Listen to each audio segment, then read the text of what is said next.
నిలువ నీడలేదు, వెనుక ఆస్తుల్లేవు. అయినా పట్టణంలో ఏదో సాధిద్దామనుకునే బతుకు జీవుడు నిరాశ చెందక్కర్లేదు.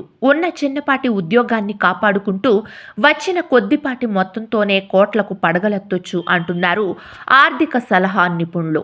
మీకున్న ఆదాయ వనరులను బట్టి 5 కోట్ల రూపాయలు సంపాదించడానికి మీకు ఎంత సమయం పట్టొచ్చు? A 5 years, B 10 years, C number of years? మీ సమాధానం కామెంట్ రూపంలో తెలియజేయండి. బేసిక్ డిగ్రీతో చిన్నపాటి ఉద్యోగం చేసే వారి నెలవారీ జీతం చాలా తక్కువగా ఉంటుంది. చిరుద్యోగులు, పనిచేసే మహిళలు, చిన్న వ్యాపారులు కూడా ఈ పరిధిలోకి వస్తారు. వీరి జీతం ప్రస్తుత పరిస్థితుల్లో 15,000 రూపాయల నుంచి 20,000 రూపాయల వరకు ఉంది. వీటిలో కొంత మొత్తాన్ని పొదుపు మార్గాల్లో ఇన్వెస్ట్ చేస్తే 6 కోట్ల రూపాయలు సంపాదించొచ్చు అంటున్నారు ఆర్థిక నిపుణులు. ఇక కోట్ల సంగతి పక్కన పెడితే ఈ జీతంతో శీతాకాలంలో చలికోటు కూడా కొనలేమనే వారున్నారు. ఇదెలా సాధ్యమో చూద్దాం. ప్రస్తుతం మనకున్న అవసరాల దృష్ట్యా లక్షల జీతం వచ్చినా నెల చివర కొంత అప్పు చేయాల్సిందే. ఆ జాబితాలో ఉన్న వారిని ఆ భగవంతుడు కూడా సేవింగ్స్ వైపు తీసుకురాలేడు. కానీ తక్కువ జీతం వచ్చేవారు సైతం ప్రతి నెల క్రమం తప్పకుండా తక్కువ మొత్తంలో పెట్టుబడులు చేసి మంచి రాబడులను దక్కించుకోవచ్చు. దానికోసం ప్రతి నెల ఎంత పెట్టుబడి చేయాలి, ఎన్నేళ్లు చేయాలనే వివరాలను చూద్దాం. దీర్ఘకాలంలో మంచి కార్పస్ మొత్తాన్ని పొందాలంటే మ్యూచువల్ ఫండ్స్, ఎస్ఐపిలో పెట్టుబడులు ఉత్తమ మార్గం అంటున్నారు నిపుణులు. వీటిలో చేసిన పెట్టుబడులు కాంపౌండింగ్ విధానంలో వృద్ధి చెందుతాయి. ఇన్వెస్ట్ చేసేవారి నెలవారీ పెట్టుబడి మొత్తం పెరిగే కొద్దీ ఆదాయం కూడా పెరుగుతుంది.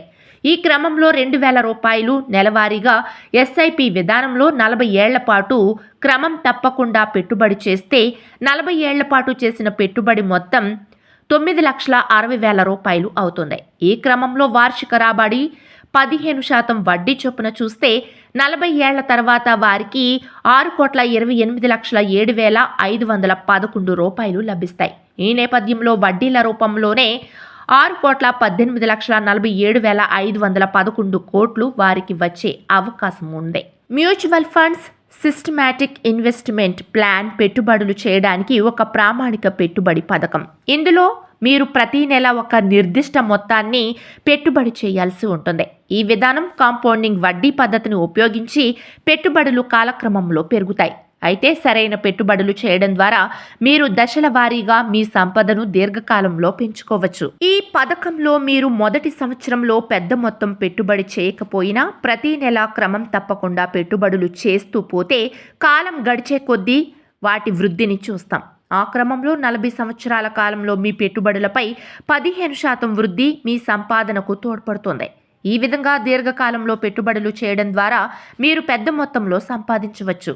చిన్న వయసులో లేదా తక్కువ జీతంతో ఉన్న ఉద్యోగులు కూడా సరైన పెట్టుబడులు సమయానికి పెట్టుకుంటే మీరు 6 కోట్ల రూపాయల వరకు సులభంగా సంపాదించవచ్చు. ప్రతి నెల అవసరం లేని వస్తువులకు కట్టే ఈఎంఐకు బదులు ఆ 2,000 ఇలా ఎస్ఐపిలో ఇన్వెస్ట్ చేస్తే 9,60,000కు 15% వడ్డీ చొప్పున చూస్తే 40 ఏళ్ల తర్వాత 6,18,47,511 రూపాయల వడ్డీతో 6,28,07,511 రూపాయల రాబడి ఉంటుంది.